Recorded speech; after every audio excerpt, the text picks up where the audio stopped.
we have got two hypercars cruising at once on PCH. Two.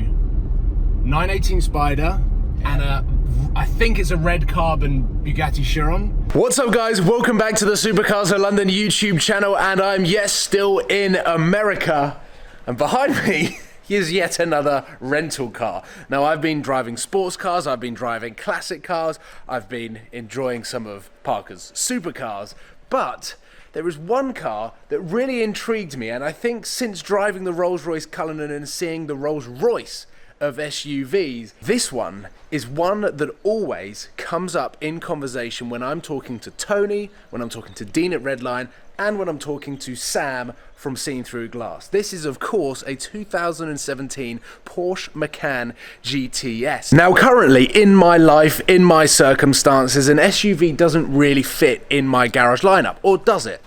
Because they are super practical. With the GTS you still get all of the sports car nature and dynamics that you would in something like a BMW M car. And I've only had this 24 hours, and I have to say one thing that I am absolutely loving is the fact that I don't need to worry too much about going over speed bumps, indents in the road like that. Don't have to worry about that. Driving one of these cars is totally different to a sports car or a low slung car because you don't have to worry about anything. The ride quality is perfect, you can glide over speed bumps, and that is one bonus to this car that I haven't experienced in a long time other than the Rolls-Royce Cullinan. What I'm going to do today is go on a drive, essentially try and find some supercars, enjoy this car, give you guys a first impressions of what I think about the Porsche Macan GTS, get a feel for Porsche as a brand, and then come to a conclusion about what I think of it. But so far, I'm pretty impressed. Right then, GoPro hooked up, seat position back to how I had it before I started this car.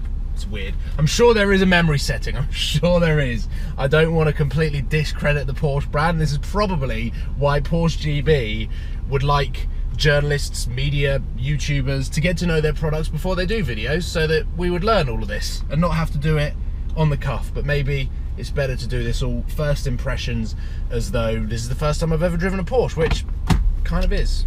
Right, Sport Plus. We've now got the suspension in the firmest setting. I've flicked it into manual. The exhausts are on, you can hear them, but it also plays a little bit of audio through the speakers inside the car, but we're not gonna be negative about that because a lot of manufacturers do it. But we've got PDK. The steering is still quite light.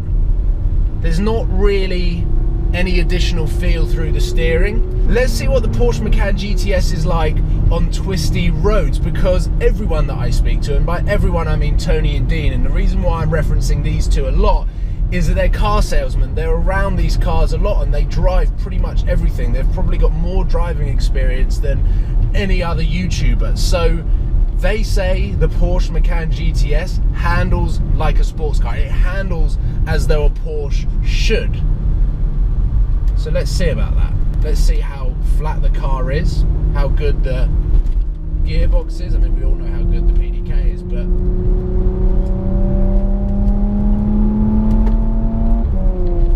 okay, yeah, the gearbox is fast. It's a really smooth ride, even though we've got suspension in its stiffest setting, which is good for manhandling these corners. I tell you what, this is really good. This is really surprisingly good. It's flat, we've got some pretty solid grip. I believe we're on Pirellis. I'm not pushing this car too much. I'm in fourth gear and we're getting some low-end torque coming from the engine. Artificial sound coming from inside the car, a little backfire from the actual exhaust that I can definitely hear from behind me. The problem with audio coming through the inside of the car is it comes through the speakers, which are down by my feet. The engine or exhaust system isn't by my feet unless I'm driving a G-Wagon backwards, because the exhausts come out the side but the back. The sound is a little bit off-putting, but with the sports exhaust in full sport mode, you do get to hear a little bit of backfire coming from the exhaust. And I have to say, seeing as I did this road in the BMW M4 competition, and it brought me back a sense of nostalgia as how cool that car is. I'm probably driving this car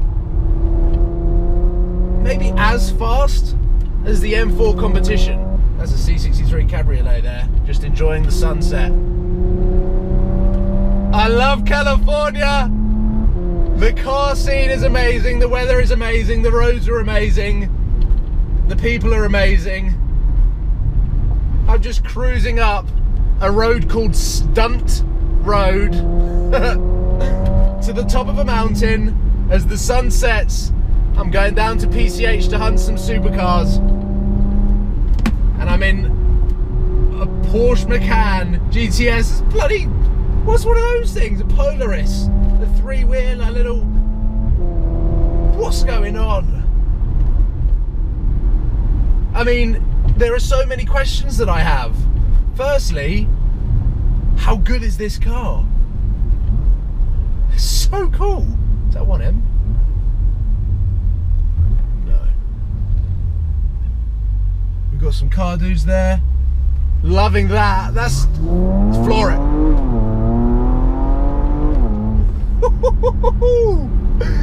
In a straight line, it's pretty good. It's as expected. It's not break your neck acceleration speeds, but what are you going to expect from an SUV? It's fast enough for you to do all of the overtaking you're going to need on any motorway.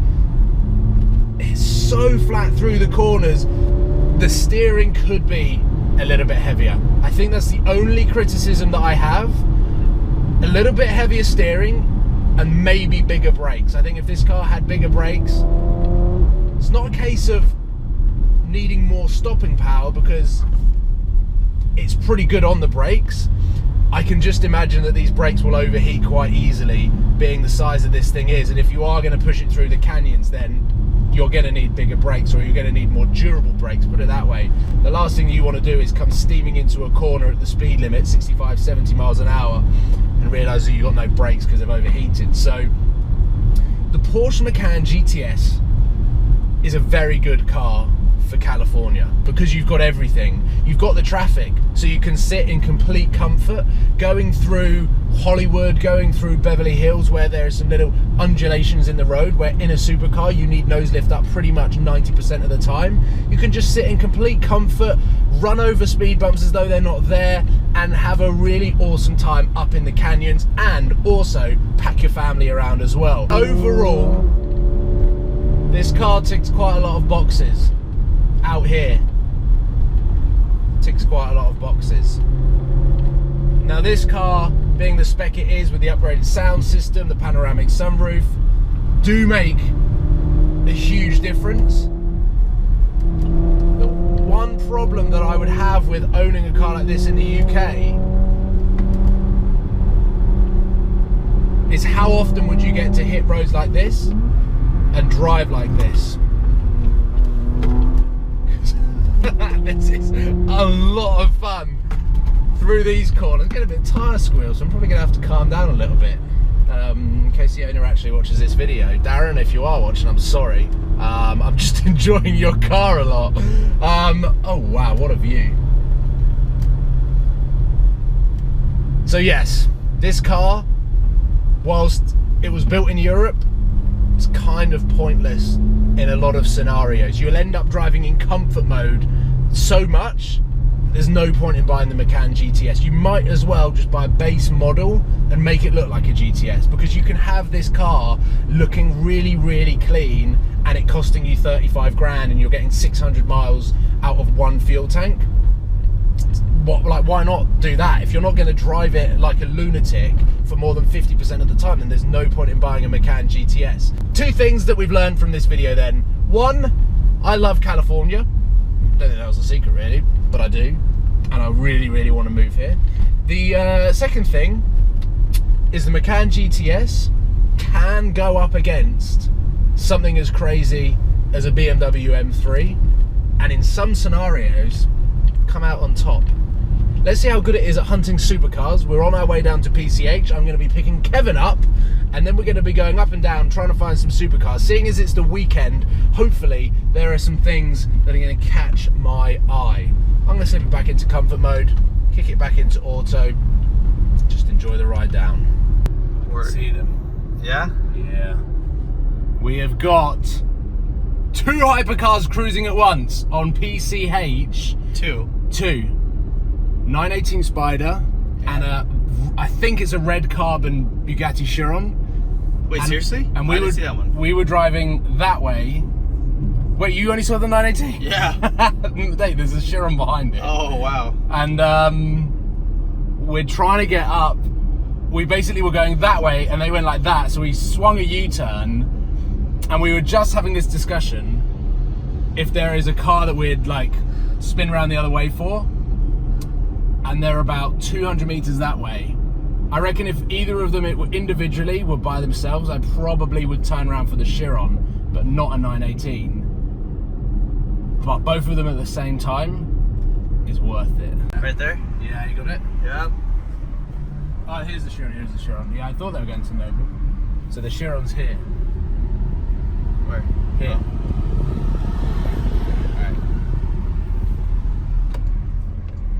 Oh, that's a Burgundy, huh? Yeah. You go in here.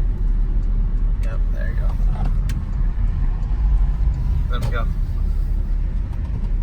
Oh, look at that.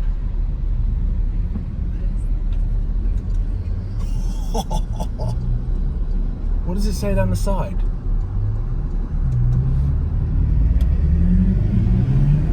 Come on, you want to race? I think you got him, bro. You see the wing go up? Wait, hold on. And there's a 4x4 squared as well.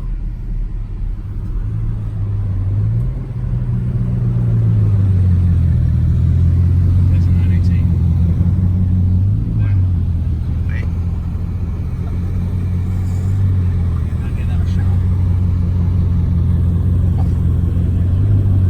Yeah, that's the thumbnail right there, bro. Right there. There you go.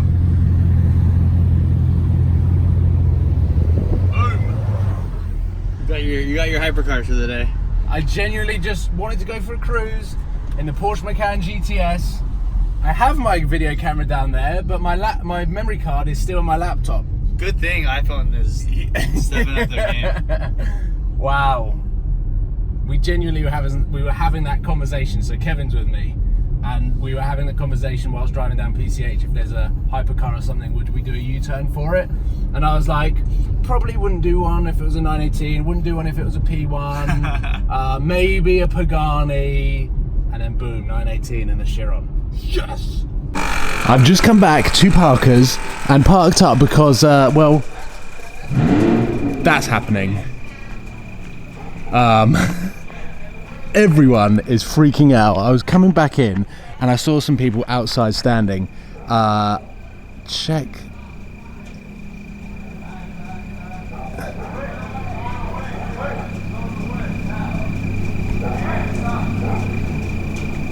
That out. Wow. I'm assuming that something like that has got Elon Musk's name written all over it. Check out this. Well, that was a pretty ridiculous way to end the video, watching a SpaceX rocket launch somewhere on the west coast of America. And now obviously it's the next day. I didn't really want to finish the video in complete pitch blackness, so I waited until the next day, and here I am back in the Porsche Macan GTS. What an awesome car, and an amazing spontaneous day out in this, hunting down some pretty outrageous hypercars. But yes, I'm gonna leave the video there. I'm on my way to drop this car back to the Turo headquarters, which is near LAX airport. So ladies and gentlemen, thank you very much for watching. Please give this video a thumbs up and subscribe if you haven't already, and I look forward to seeing you very soon. Take care, goodbye.